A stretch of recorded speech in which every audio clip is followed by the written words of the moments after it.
This is how Group C stands after the first round of matches earlier on. France beat Australia 2-1, and Denmark, their first appearance at the World Cup since 2010, have beaten Peru by 1-0. Denmark have beaten Peru by 1-0.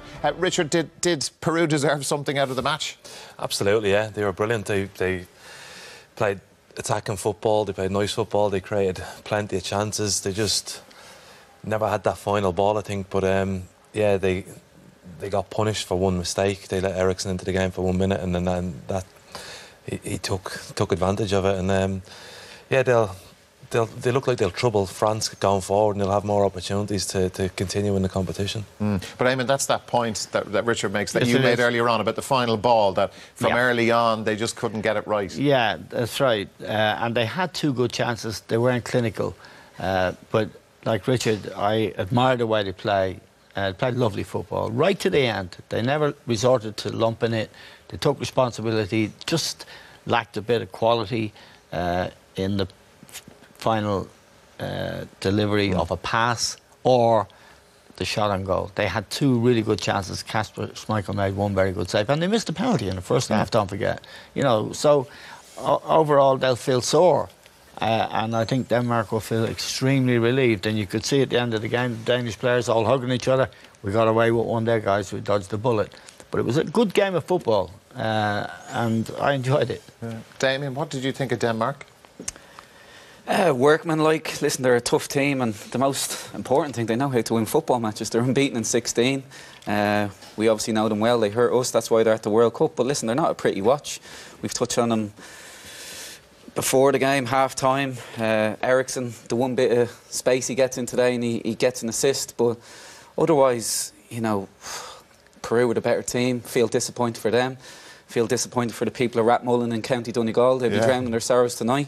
But Peru definitely should have got something out of the game, possibly a win. Eamon's doing a clip on their chances, and it goes on for about 2 minutes, so apologies in advance. But that's how many chances they had in the second half, on top of the penalty that they missed.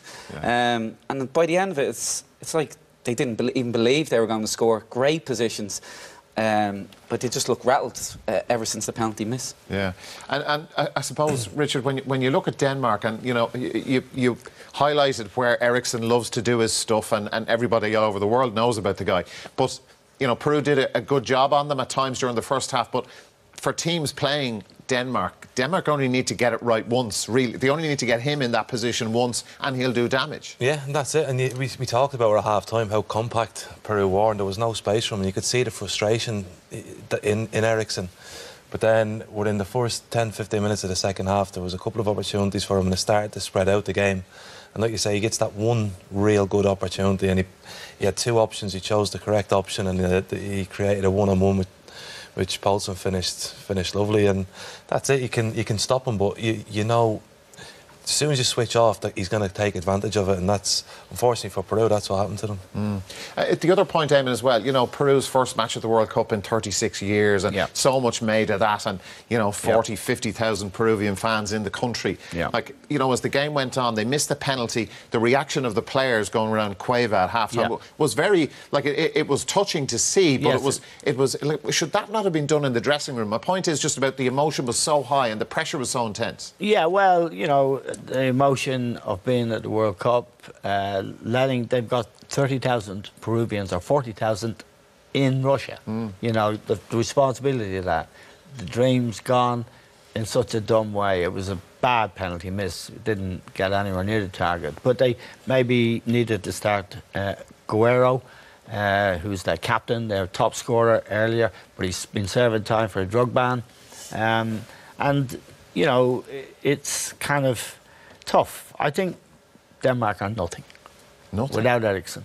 Oh, okay, I'm sorry. Eriksen is he's a world-class player when he's in the right circumstances, and he punished them. And Richard showed at half-time the area where he does his damage, and he was right.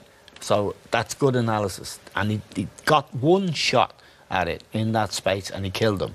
But in general, when we showed the opportunities Peru had, there were a lot of them, and a couple of them should have been in the back of the net. But sometimes it's not your day, you know, penalty miss, all the good chances, and 17 of their squad, I'm not sure how many of the start 11, play in the Peruvian league, which isn't the best league in the world. So this is a step up. I mean, Christensen plays in the Premier League, Eriksson plays in the Premier League, and if 1 or 2 others playing in Germany, Denmark, but they're awful.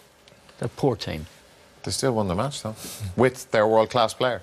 They won the match because that bit of quality, you see, it is the final pass. It's Eriksson's final pass. Whereas the number of times Peruvian players got into that situation and didn't deliver the right pass. And also, to be fair to Poulsen, he took the chance. Yeah. And that is it. That's the difference between, you know,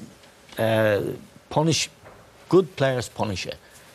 You know, enthusiastic and lads such as the Peruvians couldn't punish Denmark for their many defensive frailties. I mean, when we'd be looking at Peru in terms of the attack, where was Denmark's defence?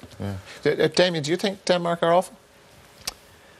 I think I call them workmanlike. You were being diplomatic. Yeah. No, that's a fairer description. No, okay. That's a fair description. But they know how to win games. But yeah, they rode their luck. Obviously tonight as well. But I don't think they're going far in the competition. I think Australia will give them a fright. France, yeah, they huffed and puffed today, but I think they'll put them to bed. So, yeah, it's a big 3 points for them. But I still think it'd be a big ask for them to get out of the group. So, workmanlike, average at best. I wouldn't be far off echoing what Eamon says, yeah. OK, let's have a look at the goal, the Poulsen goal after the 59 minutes. And Eriksson in that space, Richard. Yeah, this is what we've talked about. This is the one place where he can really hurt you, and he's done great to block it off in the first half. But then the first 10-15 minutes, Denmark just upped the tempo a little bit in the second half, and they get that opportunity. And here it is, there's acres of open space here, and this is what he's been looking for. The 2 midfielders have always been watching him, running into them. This time they're chasing after him. And this is, we talk about having options. You've got right or left, chooses left. And to be fair to Poulsen, he took it well. I thought he was going to go with his right foot and curl it the other side, but nice touch and a good finish at the near post. If you're going to be critical, you could probably say the goalie's probably given him a bit too much on that side. Probably expect him to go the other way, but yeah, it's all about that space. You know, without that space, the goal doesn't happen. So they done great in the first half, and they done all right in the second half, but they made one little error. A more experienced left back would have taken a step up, and Poulsen would have been offside. That was the key. Do you think their coach now will be having a go at the 2 midfielders who had done such a good job and just got it wrong then? No, I think their coach will be pleased with their attitude and their willingness to play football, to take responsibility for passing the ball rather than lumping it, take individual responsibility, and he will know that, you know, in football sometimes you don't get what you deserve. I mean, a harder pro might say, yeah, the final score tells the whole story. In that match, the final score doesn't really tell the whole story at all.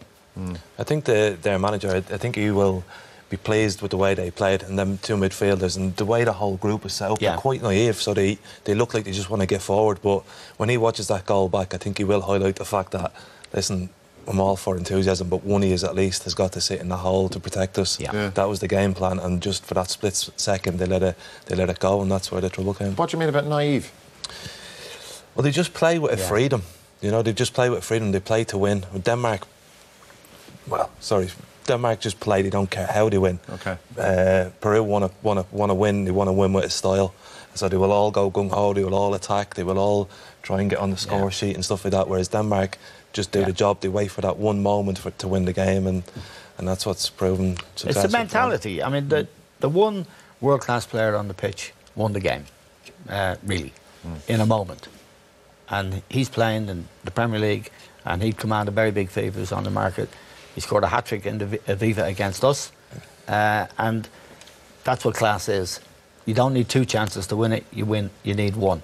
And he had 1 in the whole game. He had 1, and he did it. Played Poulsen in, over. Whereas players coming from lesser leagues with terrific attitude to the game, they don't have that mentality. I mean, Richard's played and Damien have played the very, very highest level. And the one thing you know, you're going to get punished if you give these guys half a chance. Correct? Absolutely, yeah. I think you have to mention as well, like, people to be looking at Eriksson, and you compare him to Messi and what he does as well. He stays away from the game, so maybe when the madness is going on in the left wing and Messi's the far side or Eriksen's the far side, he's just standing in space, just waiting and trusting that the ball will come to him, because that's where he wants to be. He's got that coolness, that calmness, and the madness is over there. But no, I'll stay over here and just wait my time. And he didn't get a lot of touches tonight, but like the lads and Richie brilliantly showed, the bit of space that he waited on for 60-odd minutes, it comes, boom, go. And this afternoon, Lionel Messi missed a penalty. Yeah. You know, he'll be hurting tonight. Hurting bad, especially after Ronaldo's performance last night, including a brilliant penalty. Yeah. So that's football. But I think what Richard said before is I admire the Peruvians. I like them. I can see why there's 40,000 of their people there. It's a wonderful story. And we can identify with that as Irish people. You know, when our teams have gone to major championships, the supporters have gone, they've been brilliant. And it is sad when when you don't get what you think you deserve. And really, I thought they did deserve something. And all the chances, the people in Rathmullen and the supporters club won't like watching this again, because there's a whole host of these, Eamon, of super chances. There's a couple of good chances and a lot of dangerous situations. And watch the football they play, the movement, the technical, the ability, one touch to control, and he's right in. Now, this is where the naivety comes. They really should. You get in that once in a game, you should score, and Eriksen would score. Here again, same thing. He plays him in again, and Kasper Schmeichel makes a good save, but that should have been buried, really. Again, pass, try a long one. This is a real chance on the far post. And Denmark are really at the pin of their collar to stop these guys. And there's a lovely bit of skill, lovely chip. Kasper Schmeichel's all over the place. They get away with it. Someone on the far post there tucks it in. So I think we've got a couple of more, unless they fell asleep upstairs. Here we go. Look at that 1-2. That's really, really good stuff. Unfortunately, the finish is weak and poor. Again, you'll see here, I think this is a real chance, if I'm not mistaken. It could be, there were so many of them. He should have hit that earlier. Now, that's really how close they came. That was really a good bit of skill from around. Again, pace and skill. Now, that's the chance. That's the one they should have buried. But look at the ease with which they're going past the Danish defenders. And the skill. And the coaches, you know, he'll have a whiskey and I'll be all right. Maybe have two. He'll be upset for sure, I can tell you that. But anyway, Denmark leave Saransk with 3 points, having beaten Peru. Next in the group, by the way, it's Peru against Australia and Denmark against France.